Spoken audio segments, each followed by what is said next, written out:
مانی. وجہ کیا ہے؟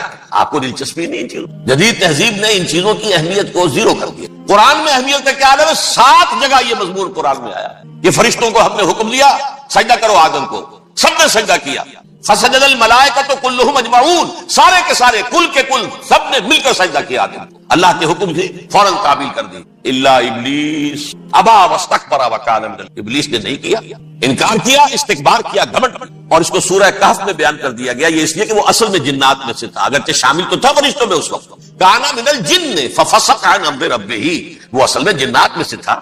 اس وجہ سے وہ اپنے رب کے اس فیصلے کے خلاف کھڑا ہو گیا، سرکشی تھی اس میں.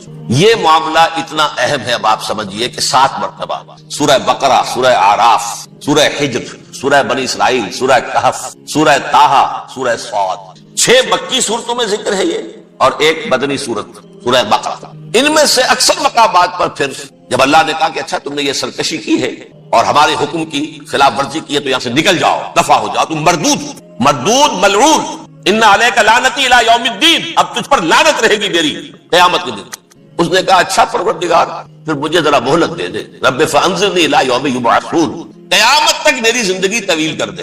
فذهب فانک من المنظرین، کہہ دیا اچھا جاؤ، تمہاری یہ درخواست بھی ہم نے قبول کی. اس نے کہا پروردگار اب میں اس آدم کو بھی گمراہ کر کے چھوڑوں گا اور آدم کی نسل کو تباہ کر کے چھوڑوں گا. انتہائی شدید چیلنج کے انداز میں یہ قرآن مجید میں 4-5 مرتبہ میں نے صرف 2 جگہ سے آپ کو کوٹ کر کے سنایا تھا.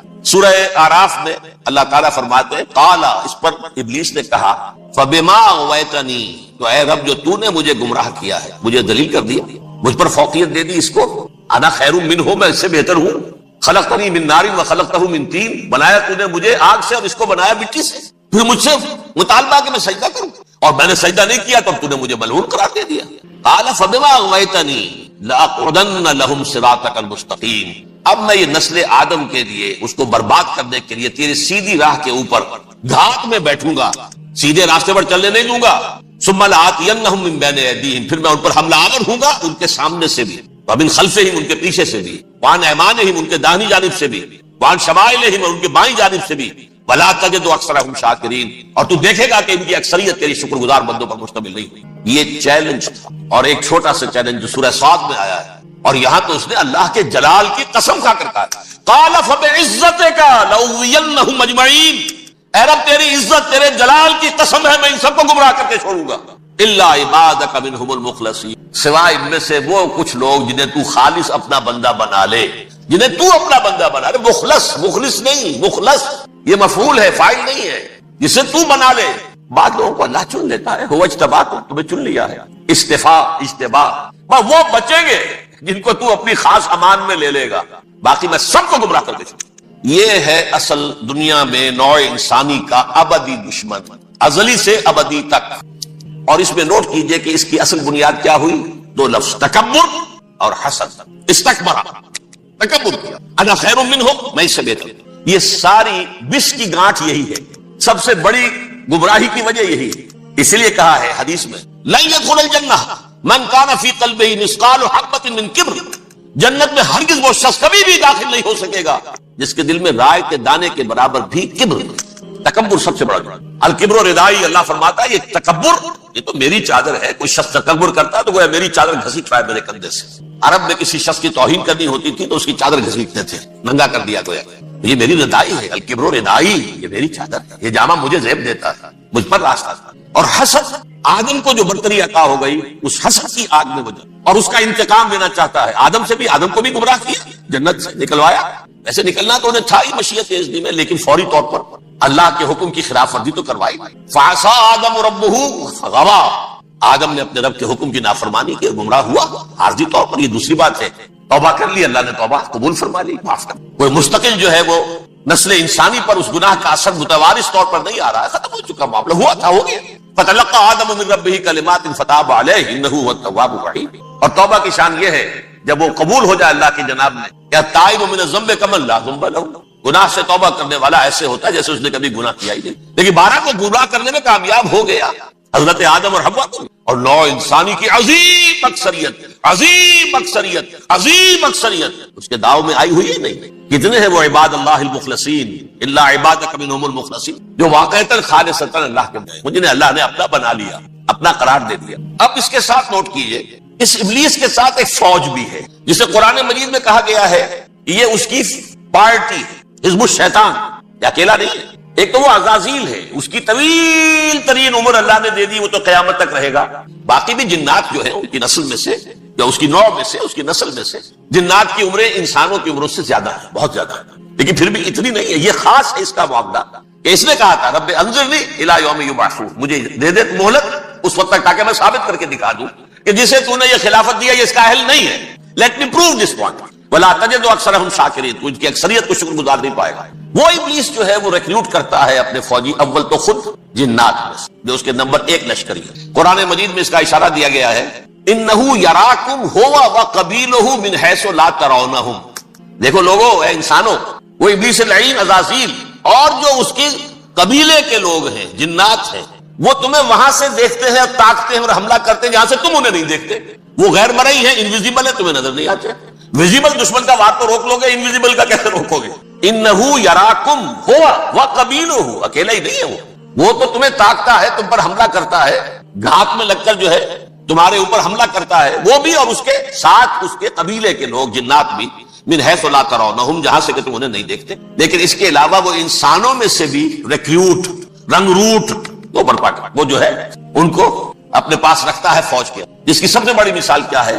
سورہ مجادلہ میں اللہ تعالیٰ نے منافق، حالانکہ وہ کون تھے؟ بظاہر حضور کا کلمہ پڑھنے والے، حضور کے پیچھے نماز پڑھنے والے، اسلام کا دعویٰ کرنے والے، ان کو اللہ فرماتا ہے اولئک حزب الشیطان الا ان حزب الشیطان هم الخاسرون، یہ شیطان کی پارٹی کے لوگ۔ وہاں مقابلے میں آیا ہے اولئک حزب اللہ الا ان حزب اللہ هم المفلحون، یہ دو پارٹیاں ہیں، حزب اللہ اللہ کی پارٹی جو اس کے مخلص بندے ہیں وہ اللہ کی پارٹی، اور جو شیطان کے مرید بن گئے اس کے ہاتھ پر بیعت کر لی، لہذا وہ اس شیطان کی پارٹی کے لوگ ہیں، چاہے وہ انسان ہو چاہے جن ہو۔ تو انسانوں میں سے بھی اس کے حزب میں، اس کی پارٹی میں اس کے ایجنٹ ہیں، اور بہت، بلکہ بہت سے تو ایسے ہیں کہ جو جنات کے بھی کان کتر دیں، ان کو بھی شیطنت سکھا دیں، پڑھا دیں۔ لیکن اب ایک بات سمجھیے، ایک دنیا میں نسل اور قوم بھی ایسی ہے جو ایک خاص وقت سے بحیثیت مجموعی من حیث القوم ابلیس کی ایجنٹ بن گئی۔ وہ کون ہے؟ وہ یہودی۔ یہ یہودی قوم جو ہے، اس میں ایک تو کچھ یہ کہ ان کی فطرت کے اندر یہ تھا کہ ہم ہیں اصل انسان، باقی انسان جو ہے وہ انسان نما حیوان ہے، ان کی کوئی حیثیت ہی نہیں۔ ہم ہیں اصل انسان، نحن ابناء اللہ واحباؤ۔ باقی یہ جینٹائلز، یہ گوئمز، غیر یہودی، یہ تو حیوانات ہیں۔ اب جیسے کہ انسانوں کو حق ہے کہ حیوانوں کو ایکسپلائٹ کریں، استعمال کریں، گھوڑے کو آپ تانگے میں باندھتے ہیں کہ اس کی پسینے کی اور محنت کی کمائی ہے جو کھاتا ہے تانگا چلانے والا۔ البتہ یہ ضرور ہے کہ چونکہ اگلے روز پھر جوتنا ہے تو کچھ نہ کچھ تو اسے بھی کھلائے گا نا، اپنی کمائی میں سے کچھ دانے کھلائے گا، کچھ اور گھاس دے گا، یا بیل کو جوتنا ہے ہل میں، کچھ نہ کچھ اس کو دینا ہوگا کھانے کا، لیکن پھر اسے استعمال کرنا۔ تو ان کا مستقل قول یہ ہے کہ اصل انسان ہم ہیں، باقی پوری نوع انسانی ہمارے لیے حیوانوں کے درجے میں، ہم چاہیں جس طرح انہیں استعمال کریں، ایکسپلائٹ کریں، دھوکہ دیں، جیسے چاہیں، لوٹیں کھسوٹیں، سب کچھ کریں، بدہضی کریں، ان سے سود لیں، سب کریں، جو بھی ممکن طریقہ ہو، یہ ہمارے لیے ہم ڈومینیٹ کریں گے، اور یہ در حقیقت ہمارے اعلی کار ہے۔ ایک تو اس اعتبار سے یہود بقیہ پوری نوع انسانی کے دشمن بن گئے۔ قرآن مجید کی وہ آیت بھی میں نے آپ کو سنائی، وقالوا لیس علینا فی الامیین سبیل، یہ امیین کہتے تھے نا ان کو، جو غیر یہودی ہیں، کیونکہ ان کے پاس کتاب تھی، تورات تھی، اور کتاب نہیں تھی کسی کے پاس، لہذا یہ ان پڑھ ہے، پاگل ہے، جاہل ہے، امی ہے۔ ہم ہیں صاحب کتاب، ہمارے پاس شریعت، ہمارے پاس کتاب، یہ لوگ ان پڑھ ہیں، جاہل۔ لیس علینا فی الامیین سبیل، ان امیین کو ہم لوٹیں کھسوٹیں، دھوکہ دیں، فریب سے جو کریں، چوری کریں، ڈاکہ ڈالیں، جیب کے قطرے، جس طرح بھی کریں ہمارے لیے جائز ہے، ہمارے اوپر کوئی گرفت نہیں ہوگی۔ اللہ تعالیٰ ہم سے یہ نہیں پوچھے گا تم نے جھوٹ کیوں بولا تھا اس کے ساتھ، تم نے وعدہ خلافی کیوں کی تھی اس کے ساتھ، تم نے کیوں دھوکہ دیا تھا اس کو، تم نے کیوں اس کا مال جو ہے غبن کر لیا تھا، ہڑپ کر لیا، نہیں، ہم پر پوچھ۔ اس اعتبار سے ایک تو یہ انسانیت کی دشمنی ان کی گھٹی میں پڑ گئی، اس غلط خیال کی وجہ سے۔ ہم تو بخشے بخشائے ہیں، we are the chosen people of the lord, ہمیں تو اللہ اگر جہنم میں داخل بھی کرے گا تو صرف چند دن، لن تمسنا النار الا ایاما معدودات، باقی اصل میں تو ہم تو اللہ کے پسندیدہ، نحن ابناء اللہ واحباؤہ، اس کے بیٹوں کے مانند بڑے چہیتے ہیں، لاڈلے ہیں۔ یہ باقی دنیا، باقی انسان ہماری چراہ گاہ ہے، جیسے چاہے چرے، جس طرح چاہے ہڑپ کر جائے۔ یہ تو ان کا پہلے سے مستقل معاملہ تھا، لیکن اس کے بعد ان کی تاریخ میں ایک دور وہ آیا جب حضرت مسیح علیہ السلام ان میں مبعوث کیے گئے۔ یہ 1400 سالہ تاریخ کا کلائمیکس ہے یہود کی۔ جب کتاب انہیں دی گئی تھی تورات حضرت موسیٰ کے ذریعے، وہ 1400 قبل مسیح کا واقعہ، اس وقت سے لے کر اللہ کا وہ فضل ان پر ہوا، وہ فضل ان پر ہوا کہ کوئی ایک لمحہ ایسا نہیں آیا 1400 برس میں کہ ان کے ہاں کوئی نہ کوئی نبی موجود تھا. یہ تار ٹوٹا ہی نہیں. 2 سے شروع ہوا موسیٰ ہارون علیہ السلام، اور 1400 برس کے بعد پھر آخری 2 ہیں عیسیٰ اور یحییٰ علیہ السلام. یوں سمجھ لیجئے، اور اس کے درمیان یہ تار ہے، اور اس تار میں کوئی ایک لمحہ ایسا نہیں آیا کہ کوئی نبی موجود. اس میں اتار چڑھاؤ بہت سے آئے ہیں، اس کا وہ میرا موضوع نہیں ہے. اس وقت قبل مسیح کی تاریخ جو ہے وہ میرا موضوع نہیں ہے. قرآن مجید میں سورہ بنی اسرائیل کے پہلے رکوع میں اس کا تذکرہ موجود ہے. وَقَضَيْنَا إِلَىٰ بَنِي إِسْرَائِيلَ فِي الْكِتَابِ لَتُفْسِدُنَّ فِي الْأَرْضِ مَرَّتَيْنِ وَلَتَعْلُنَّ عُلُوًّا كَبِيرًا. 2 مرتبہ ان پر عذاب کے کوڑے برسے.